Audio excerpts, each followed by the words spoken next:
thank Garrett McDaniel for his very kind words. Let me thank Ben Jealous. Ben, as you know, is the former head of the NAACP, one of the great civil rights leaders in our country today.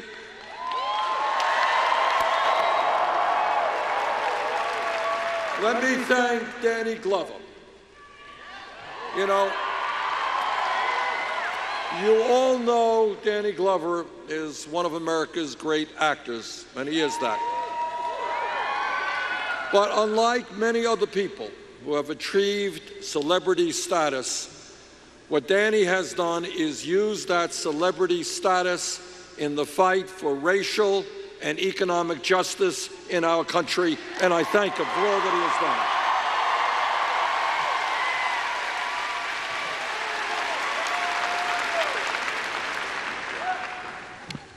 On Saturday, South Carolina has the opportunity to make American history, and I hope you will.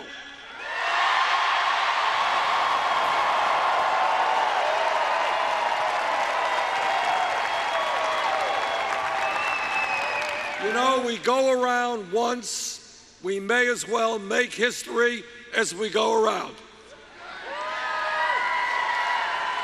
We may as well do something that people will remember decades from today.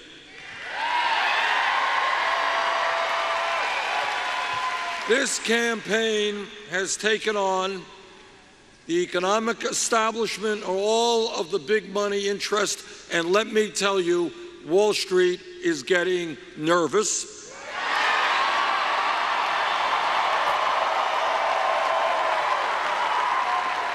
And let me also tell you, they should be getting nervous. We have taken on the political establishment. We have taken on the media establishment, and we are gaining momentum every day.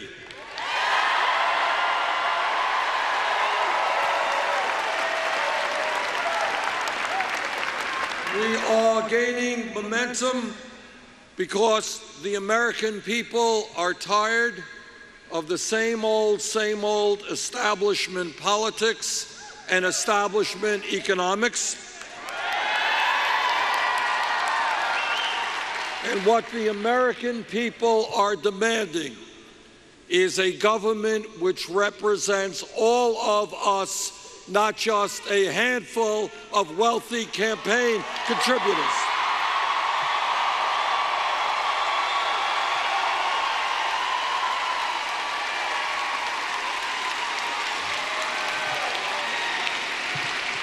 This campaign is gaining momentum because we are listening to the American people, and we are listening in a way that other campaigns don't.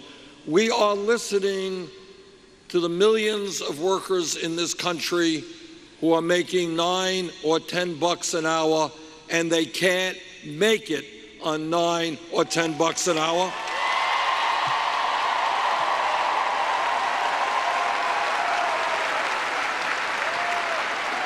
We are listening to the elderly women in South Carolina and in Vermont who are trying to get by on $11,000 or $12,000 a year Social Security, and you know what? They can't get by on $11,000 or $12,000 a year Social Security.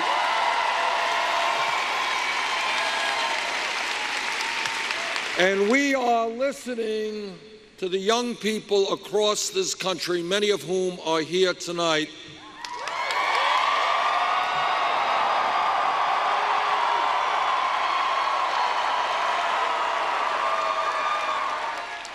and many of whom are being crushed by $30,000 or $50,000 or $100,000 in student debt.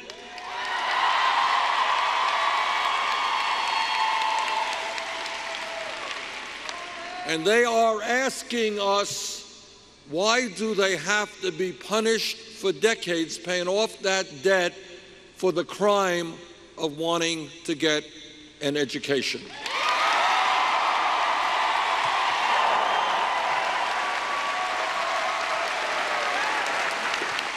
We are listening to women who are tired of earning 79 cents on the dollar compared to men.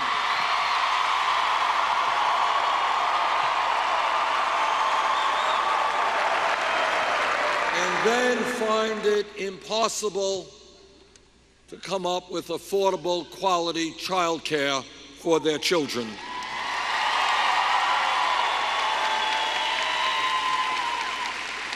And as Ben and Danny Glover just mentioned, we are listening to the African American community who understand that we have a criminal justice system which is broken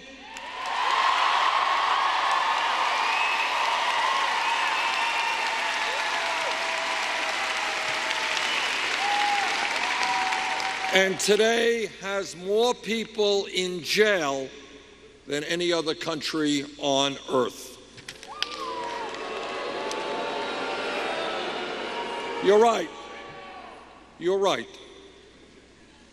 We have 2.2 million people in jail.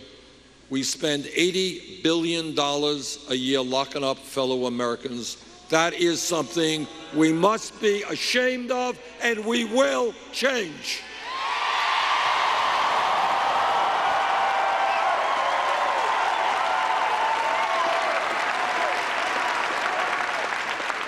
When this campaign began about 9.5 months ago,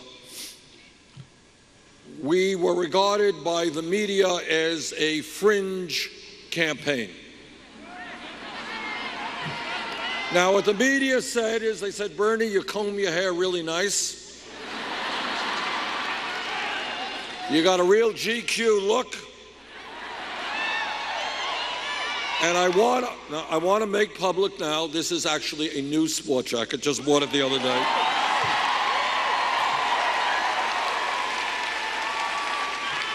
But despite all of those attributes, what the pundits said is, you're not going to go very far for one reason. And that is that in this day and age, to run for president of the United States, you need to raise hundreds and hundreds of millions of dollars. And what the pundit said is that the only way that you can raise that kind of money is to establish a super PAC and beg millionaires. This is a smart audience. I like these guys. All right.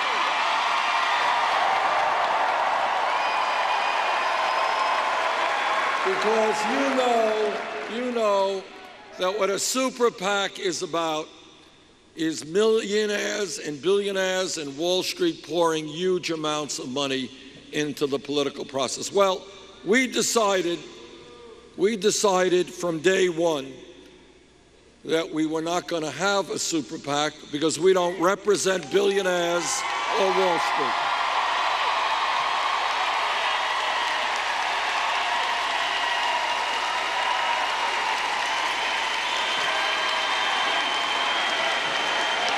But it's easy to be very noble and courageous. It's another thing to raise the money that you need.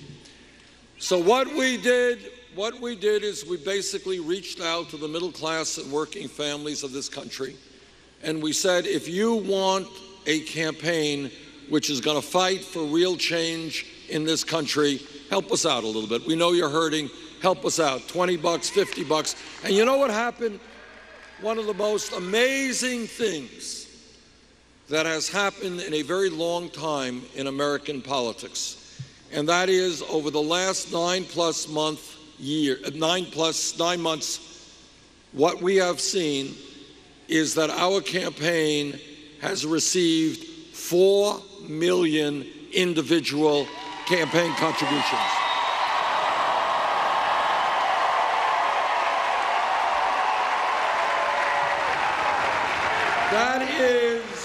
That is more campaign contributions than any campaign in the history of America at this point in a campaign.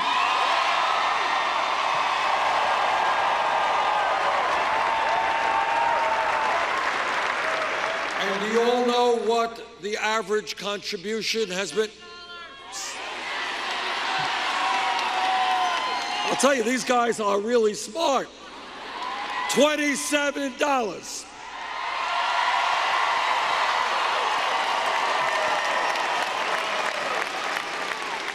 To paraphrase Abraham Lincoln, this is a campaign of the people, by the people, and for the people.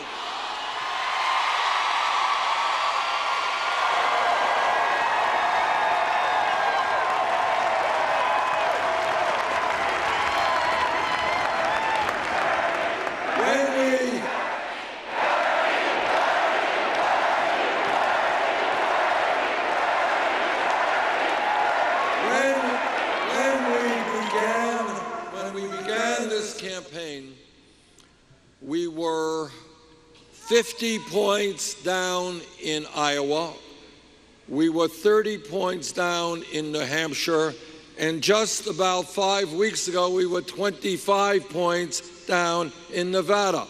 A lot has changed in the last few months.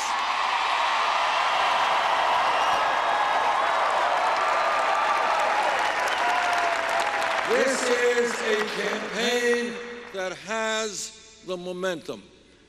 And we have the momentum not only in the Democratic primary process. If you look at national polls and you want a candidate who is going to defeat Donald Trump, you're looking at that candidate.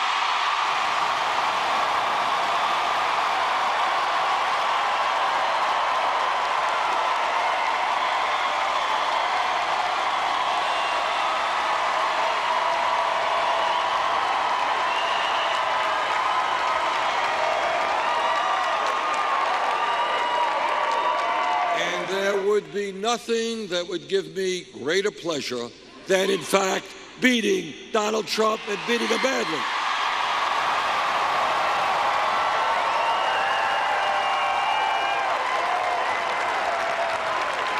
Now, everybody here understands that throughout our country's history, real change only takes place from the bottom on up, never from the top on down.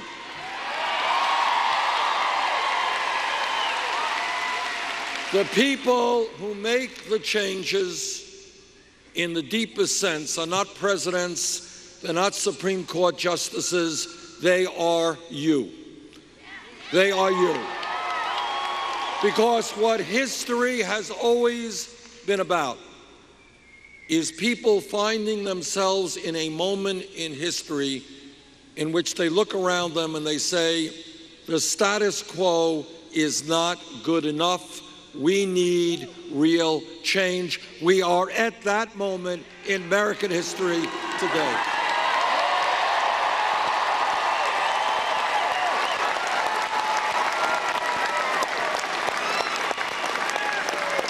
A 125 years ago, when workers had no rights, they were forced to work outrageous hours, they could be fired for any reason. Working people stood up and they said, you know what, we're not animals, we're not chattel. We're going to form a union and we're going to bargain collectively.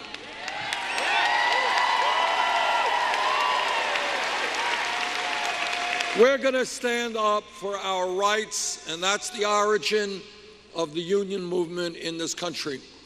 And 150 or 200 years ago, whenever, African Americans and their white allies said, racism and sexism and bigotry is not what this country is supposed to be about.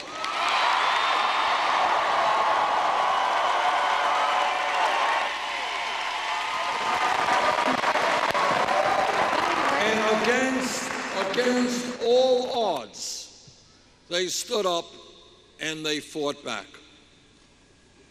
Just tell you, they said that that is not what America is supposed to be about. And way back when, women said, you know what?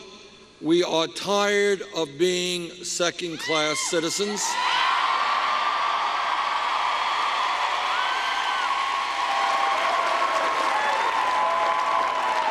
Sometimes we forget that 100 years ago today, women didn't have the right to vote, women didn't have property rights, women couldn't go to medical school, women couldn't go to law school, women could do the work they wanted to do. But women and their male allies stood up and said, sorry, that's not what America is about. We're going to fight for change.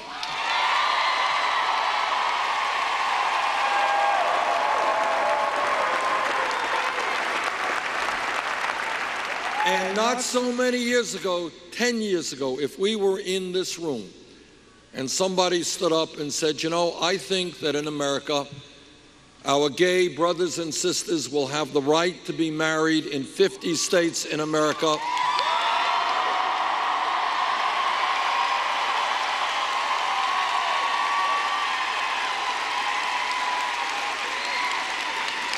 The person next to him would have said, what are you smoking? Which raises another issue.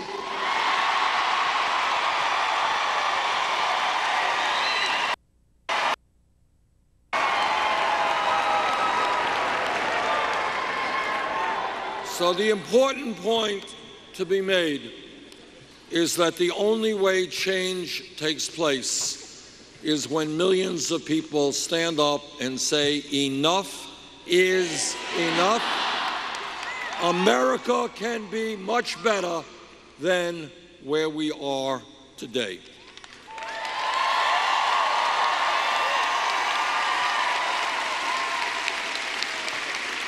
And the reason that our campaign is gaining such momentum is frankly that we are treating the American people as intelligent human beings who are prepared to hear some harsh truths about our country. Now, I could give you a wonderful speech, make it all pleasant and happy and funny, but that's not the world that we are living in. And what I've always believed, that if you do not face up to the difficult problems, if you try to sweep them under the rug, you're going to go nowhere in a hurry.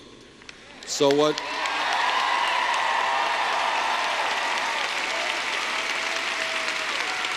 this campaign is talking about is the unpleasant reality that we live today with a corrupt campaign finance system which is undermining American democracy.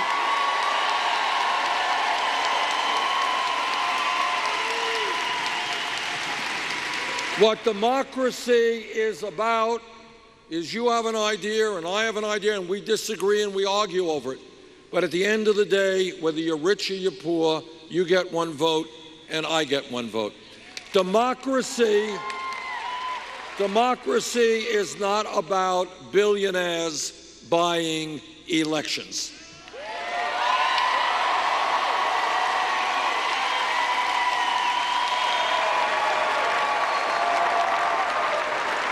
And what connects a corrupt campaign finance system is the fact that we are living today in a rigged economy. And what that means, as all of you know, is the average American is working longer and longer hours for lower wages, while almost all new wealth and income goes to the top 1%. That's a rigged economy. And we are also living under a broken criminal justice system. And what that means is that if some kid in South Carolina or Vermont gets picked up today for possessing marijuana, that kid will receive a police record and that record will be carried with that person for the rest of his life. But if you are an executive on Wall Street whose illegal behavior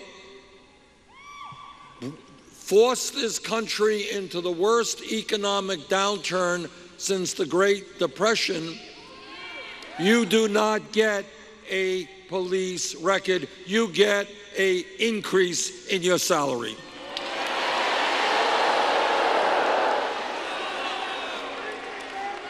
What this campaign is about is saying that it is wrong, it is un-American, it is unsustainable when the top 0.1% now own almost as much wealth as the bottom 90%.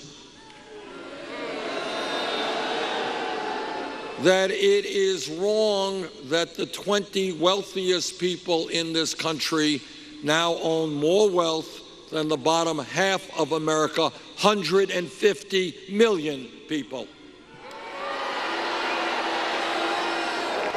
Now, when we talk about a rigged economy, let me give you just one example of what that means. Turns out that the wealthiest family in America today is the Walton family, who owns Walmart. Now, I know that in South Carolina, many parts of the country, you hear a whole lot about welfare abuse, about people ripping off the welfare system, right? Well, let me inform you about who the major recipient of welfare in America is. Happens to be the Walton family, the wealthiest family in America. Now, why is that? And the reason is that Walmart, owned by the Walton family, pays wages that are so low that many of their employees are forced to go on Medicaid, food stamps, and subsidized housing. And you know who pays for the food stamps, the subsidized housing, and the Medicaid? You do. So on behalf of the Walton family, the wealthiest family in America, I want to thank all of you for helping them out. They are down to their last $60 billion, and they very much appreciate your helping them out. But in all seriousness, I say to the Walton family and all those corporations that are paying workers subsistence wages, get off of welfare, pay your workers a living wage.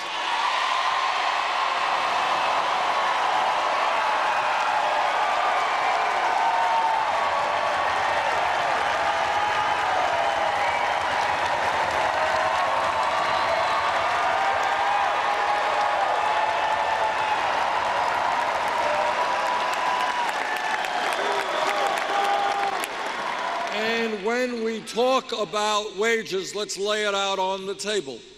And the fact is that the federal minimum wage, which also exists in many, many states, of $7.25 an hour, is a starvation wage.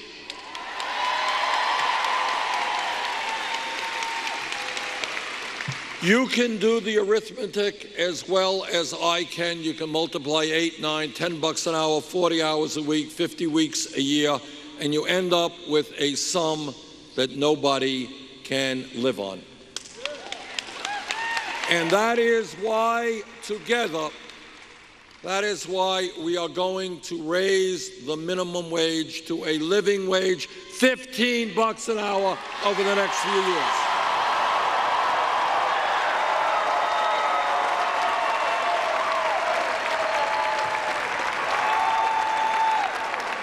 And when we talk about inequitable and unfair wages, I hope every man in this room will stand with the women and demand pay equity for women workers.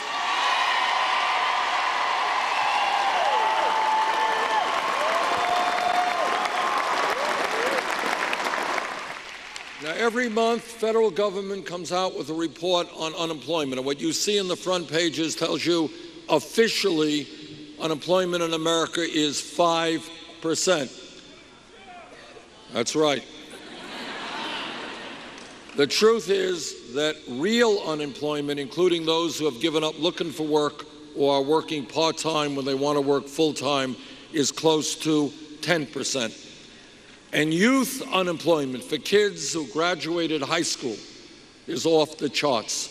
For white kids, 33%, Latino kids, 36%, African American kids, 51%.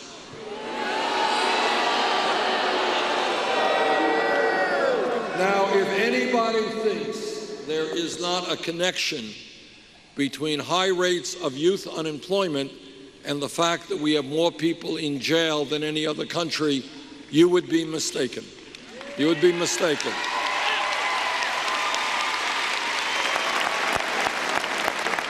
So here is a radical idea. You ready for a radical idea? As a nation, we are going to invest in jobs and education, not jails or incarceration.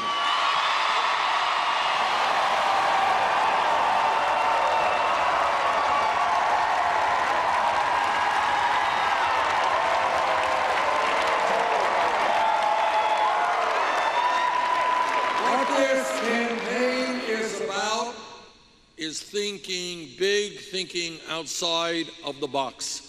And one way that we have got to think outside of the box is to end this disgrace of mass incarceration in America.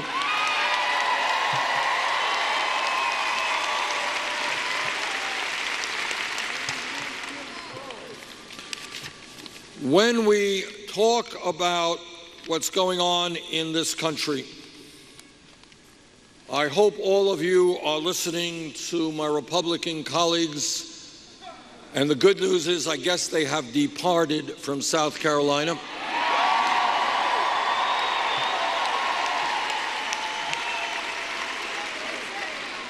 But you have listened to them, and if you hear them talking about family values, that's right. I want everybody to be clear about what they mean, because this is not laughing stuff. What they mean is that every woman in this arena, every woman in this state, every woman in this country should not have the right to control her own body. I disagree. What they mean is that the federal government should defund Planned Parenthood. I believe we should expand funding. What they believe in family values is that our gay brothers and sisters should not have the right to get married. I disagree.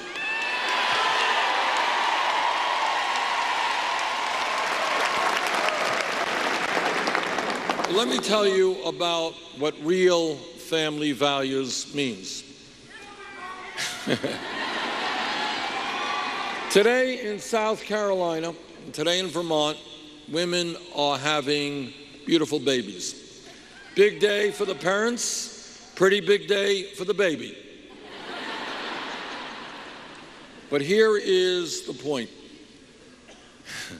Here is the point. If that woman in South Carolina is working class or low income, or if that woman in Vermont is low income or working class, what happens a week or two after she has that baby? That's right. What happens is she is forced to be separated from that beautiful baby and go back to work to earn enough income to take care of her family. That's right. That is not a family value. That is the opposite of a family value.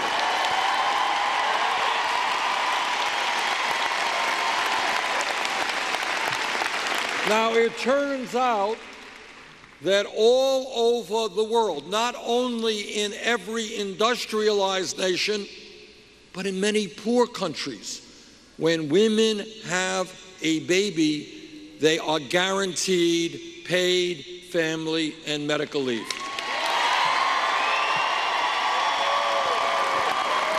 Well, if virtually every other country on earth can do it, so can we. We're going to pass legislation.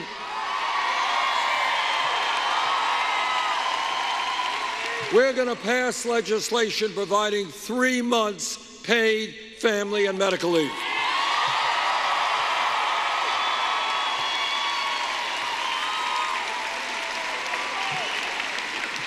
When we talk about the economy and when we talk about high unemployment, it is clear to me that we need a massive federal jobs program to put Americans back to work.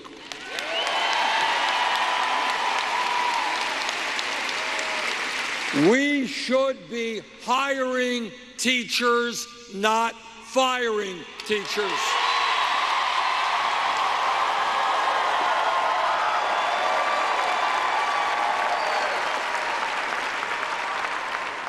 Now, I was in Detroit, Michigan last week, and I talked to some people from Flint, Michigan. And what I heard from those people was probably the most depressing and distressing stories that I've heard in my political life. And I won't even go into all of the details about what is happening in that community because it is so horrific, so unbelievable that it could be happening in America in the year 2016. It is just impossible to believe. But the point that I want to make is that our infrastructure, our water systems, not just in Flint, but all over this country, wastewater plants, roads, bridges, levees, dams, rail, airports. In many parts of this country, that infrastructure is collapsing. And that is why I believe we should invest heavily in rebuilding our crumbling infrastructure, creating millions of decent jobs.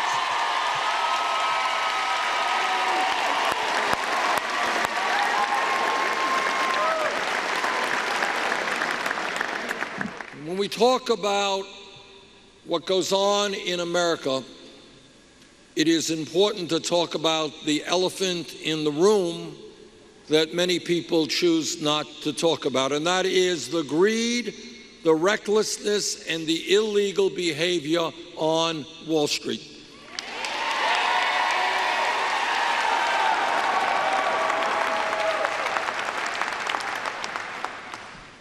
When the U.S. Congress, against my vote, bailed out Wall Street, they did so because of the fear that the big banks were too big to fail. It turns out that today, 3 out of the 4 largest banks are bigger now than they were when we bailed them out because they were too big to fail. Turns out that the 6 largest banks in America have assets equivalent to 58% of the GDP in America. They issue 2/3 of the credit cards, 1/3 of the mortgages. In my view, when you have a handful of financial entities so big, so powerful, so politically connected, what we must do is break them up.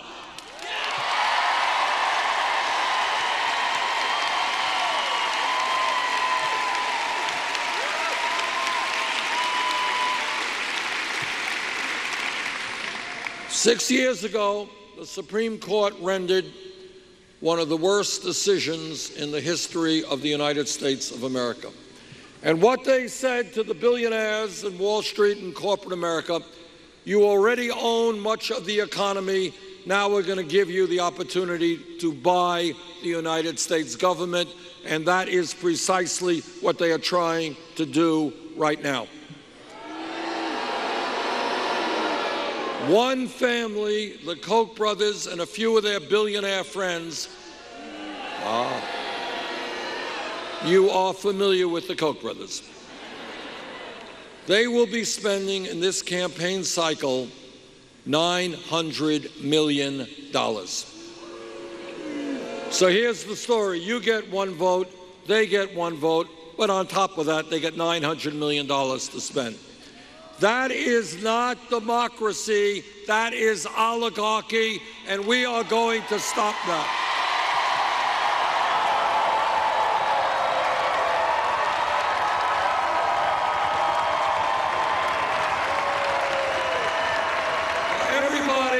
Everybody in America understands that for us to be successful as a nation, as an economy, we need the best educated workforce in the world. And 30 or 40 years ago, we had the best educated workforce in the world, not today. Today, we have hundreds of thousands of bright young people, did well in high school, wanting to go to college, unable to do so for one reason: their families lack the money. That is unfair to those young people. It is unfair to the future of our country, and that is why I believe that in the year 2016, when we talk about public education, we've got to be talking about making public colleges and universities tuition free.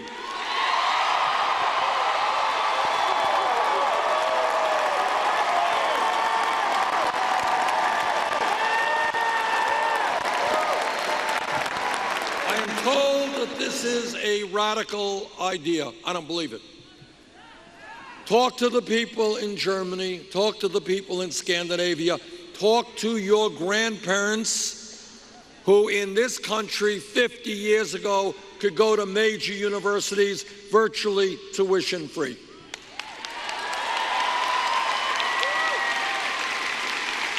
And then the other part of that equation that we have to deal with is the incredibly oppressive burden of student debt that is resting on the shoulders of millions of Americans. Anybody here dealing with student debt? I rest my case. What kind of debt are we talking about? 50? How much? $85,000. How much? $200,000. Okay. This is like a Vermont auction, except it's a young woman here. Raise your hand. All right. She is $200,000 in debt. Her brother is $200,000 in debt. Now, when you engage in this campaign, it's important to take a deep breath and understand that in many instances, the status quo does not make sense. People who want nothing more in life than to get as good an education as they can should not end up $200,000 in debt.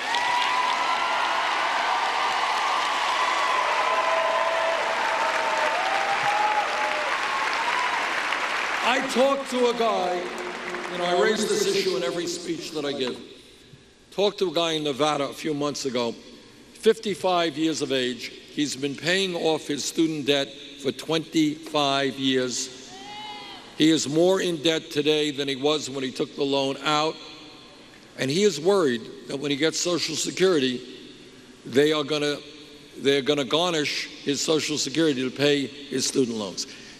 This is crazy. This is crazy stuff. What we want is a nation which encourages people to get all the education they need, not punishes people.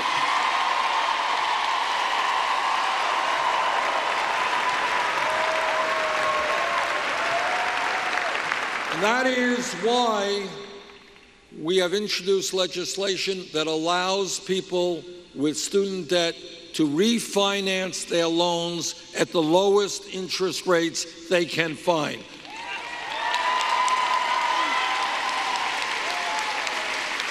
Now, I have been criticized like about 12 times a day for being too ambitious. Bernie, these are great ideas, but in America, we just can't afford it. We can't do what Germany does and Scandinavia does. We just can't allow our young people to go to public colleges and universities tuition-free. We can't lower student debt. It is just impossible. It is too expensive. And then people say, well, Bernie, how are you going to pay for it? And I will tell you how we pay for it. We pay for it through a tax on Wall Street speculation.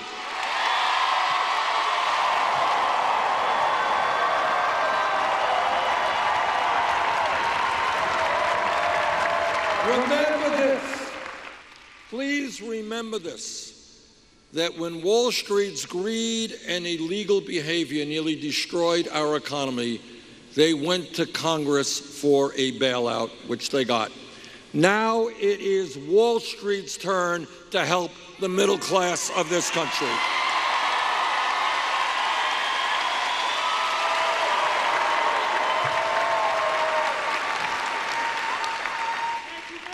Now, I know that here in South Carolina, you have a state run by pretty conservative people.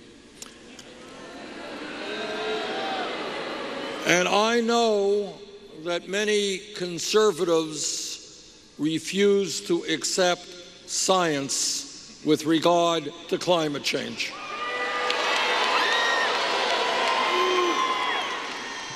I am a member of the Senate Committee on the Environment and the Senate Committee on Energy, and I've talked to scientists all over this country and all over the world. So let me tell you, in South Carolina, regardless of what your leaders may tell you, climate change is real. Climate change is caused by human activity. And climate change is already doing devastating harm in this country and around the world. That is the fact. And let me tell you something else in terms of what scientists tell us. They say if we do not get our act together in a very short window of opportunity, this planet, by the end of this century, is going to be 5 to 10 degrees Fahrenheit warmer, more drought, more floods, more extreme weather disturbances, more acidification of the ocean, more rising sea levels, more international conflict as people fight over limited natural resources. And let me tell you this as well. The reason that Republicans refuse to recognize the scientists is not because they're dumb, not because they can't read science. The reason has everything to do with a corrupt campaign finance system.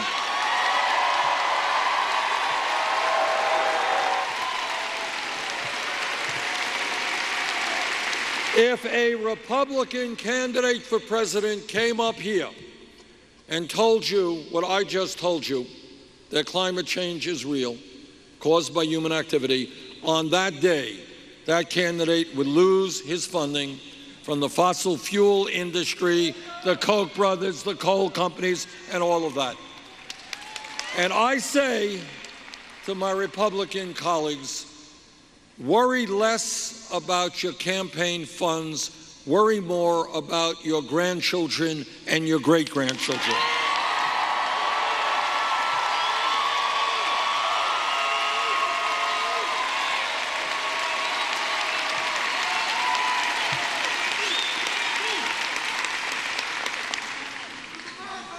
In America, we have, as you all know, passed the Affordable Care Act, which has done a lot of good things for our people, and I'm on the committee that helped write that.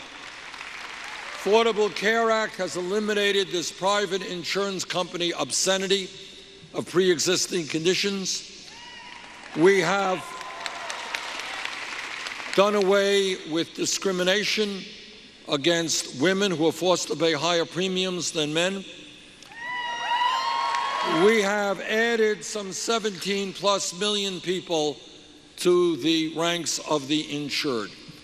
And let me say, if I may, not that I want to be involved in local politics here, it is incomprehensible to me that when we passed in Congress the Affordable Care Act to expand Medicaid in every state in this country, that the governor of South Carolina rejected that proposal. We do not know, and nobody will ever know, how many people will die or get much sicker than they should have because they did not have the Medicaid that the Congress provided for them. And I would hope that the Republican leadership here would get beyond right-wing political ideology and serve the needs of the people of this state.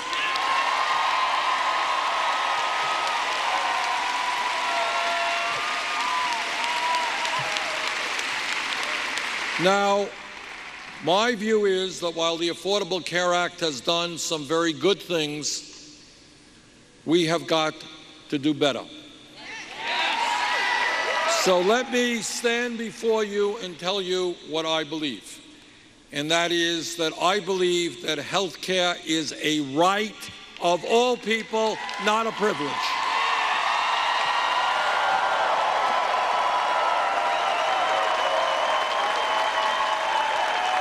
I believe that it is wrong that we pay the highest prices in the world for prescription drugs, that 29 million Americans have no health insurance, and many of you are underinsured with high deductibles and co-payments.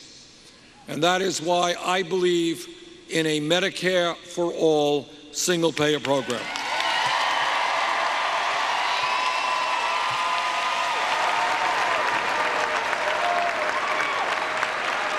When we talk about this country and what are the issues are that we have got to address, let us be clear.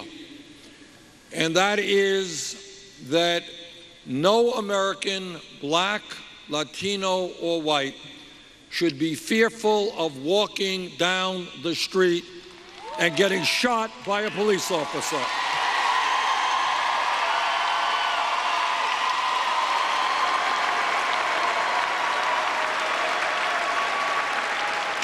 Now, I'm the former mayor of the largest city in Vermont, and I work very hard with police officers. I believe the vast majority of police officers are honest and hardworking and have to do a very, very difficult job.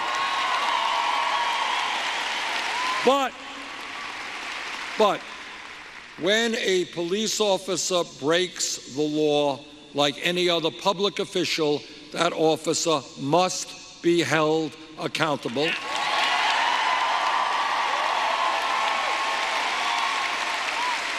I believe that we must demilitarize local police departments so they don't look like occupying armies.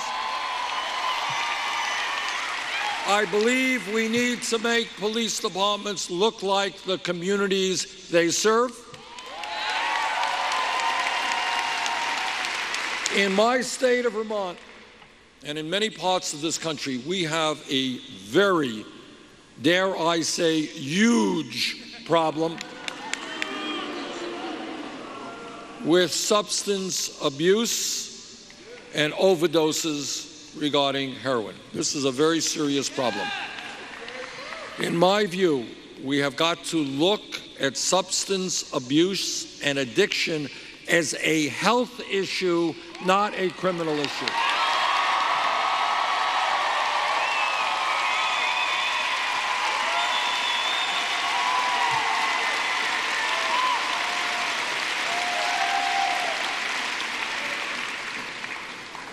In the last 30 years in this country, millions of Americans have received criminal records as a result of the possession of marijuana.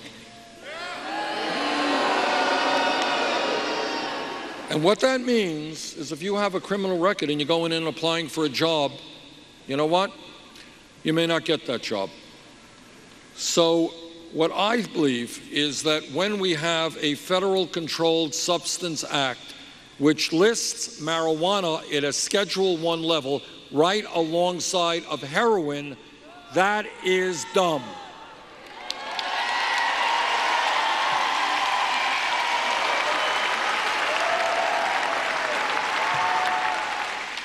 So I believe that we should take marijuana out of the Federal Controlled Substance Act, not make it a federal crime.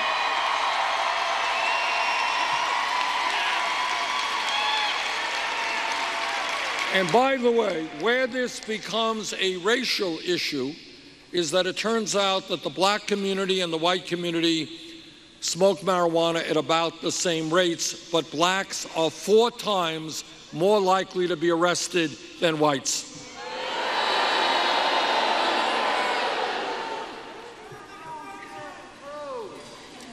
My friends, what this campaign is about is asking all of you to imagine what this country can be.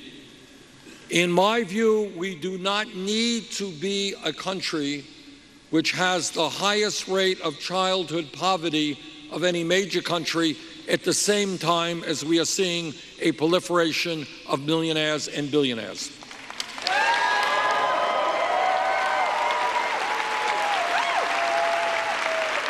We do not have to be a country where young people cannot afford to get a higher education while millions of others are being crushed by outrageous student debt.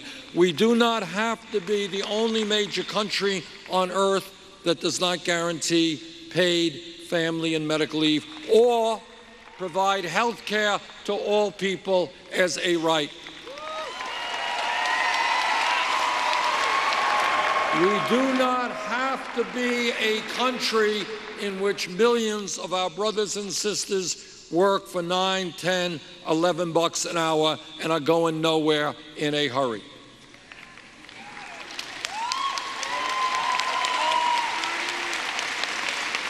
But the only way we change America, it's not just electing a president, and obviously I'm here to ask for your support. It is much more than that. It is to create a political revolution.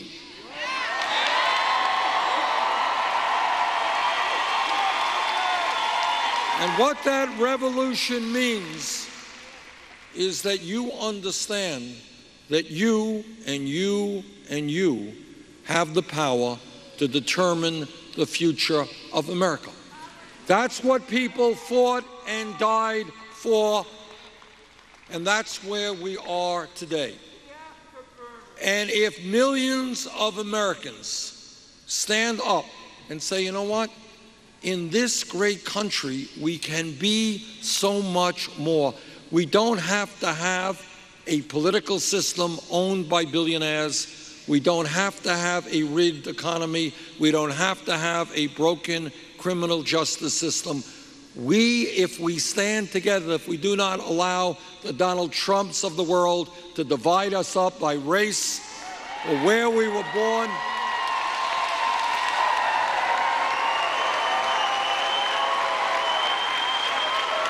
if we stand together and demand that the United States government represents all of us, not just the 1%, there is nothing we cannot accomplish. Thank you all very much.